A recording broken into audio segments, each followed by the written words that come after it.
Berjumpa kembali bersama dengan saya, Gembala Jemaat Gereja Isa Al-Masih Lawang Light Generation Huha dalam program Sapa Jemaat di Rumah.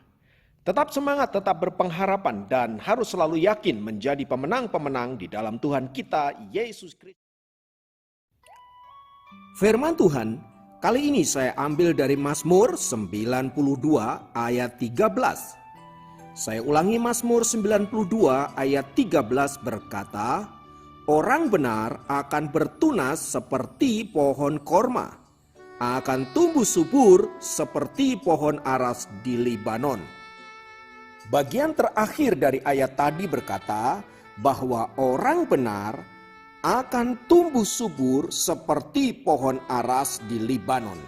Nah, saudaraku yang dikasihi Tuhan, mengapa alasan pemazmur berkata bahwa orang benar diumpamakan seperti pohon aras di Libanon?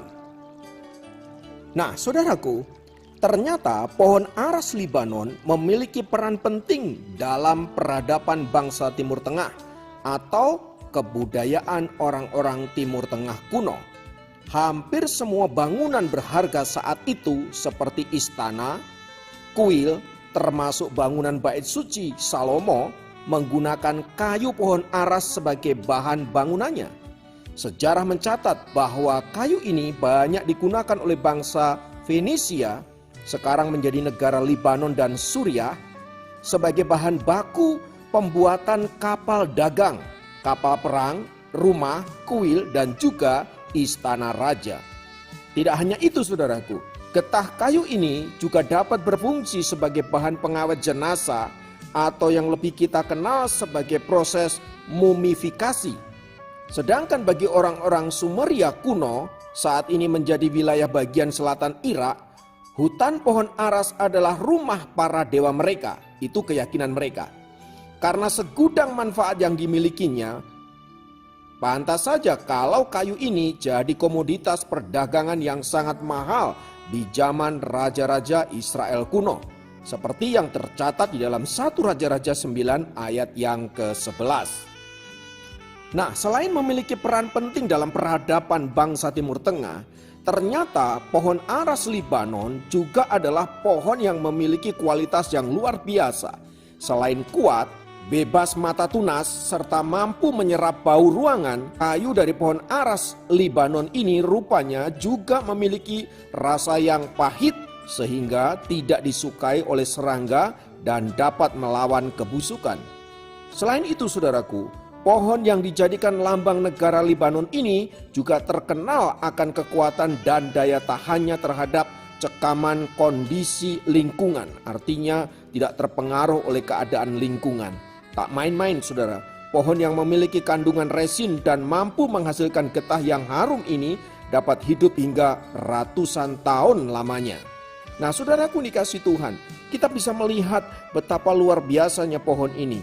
Hal ini, saudaraku, dapat dimaklumkan mengingat pohon aras Libanon memang terkenal akan perawakannya yang besar dan kuat sekali. Pohon aras Libanon ini, saudaraku, konon tingginya dapat mencapai 40 meter dan diameter batangnya kelilingnya bisa mencapai 12 meter. Anda bisa bayangkan betapa luar biasa besarnya pohon ini. Selain sebagai kiasan atau bahan bangunan, kayu aras Libanon rupanya juga digunakan dalam ibadah korban persembahan kaum Israel. Bersama hisop, hewan kurban, juga kain kermisi, kayu aras Libanon digunakan dalam upacara penyucian diri, misalnya penyucian ketika seseorang telah sembuh dari sakit kusta dan ingin kembali masuk ke dalam kemah Israel dalam Imamat pasal yang ke-14. Nah, saudara-saudara, kita sudah melihat bagaimana hebat dan luar biasanya pohon aras Libanon ini.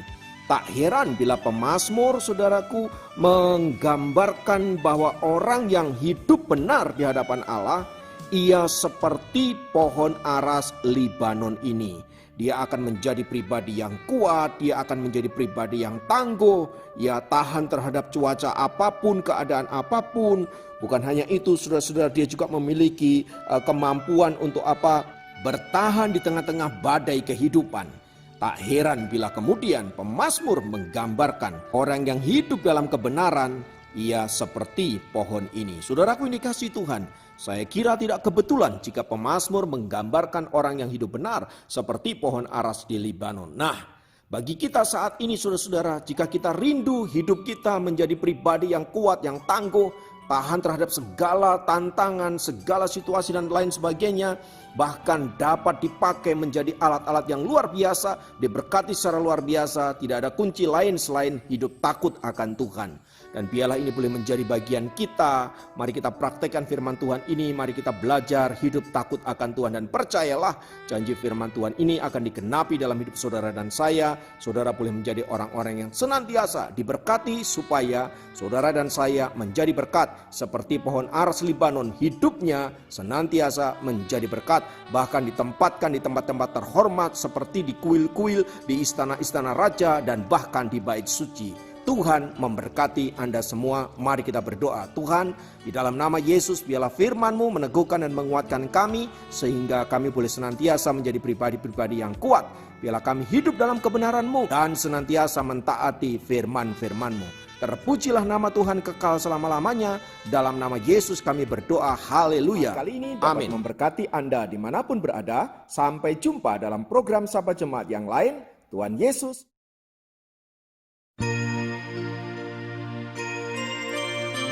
Saat ini Tuhan kita Yesus sangat rindu agar anak-anaknya datang dekat kepadanya, bahkan terus disempurnakan di dalam kasih-Nya pada waktu kita menikmati hadirat-Nya.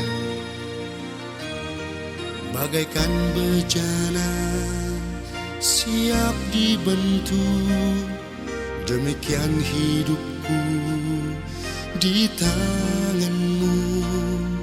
Dengan urapan kuasa Roh-Mu, ku dibaharui selalu.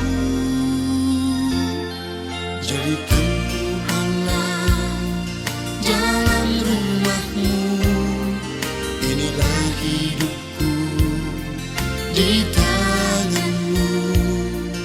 Bentuklah turut kehendak-Mu, pakailah sesuai rencana-Mu. Ku mau seperti-Mu Yesus, disempurnakan selalu dalam setiap jalanku, memuliakan nama-Mu.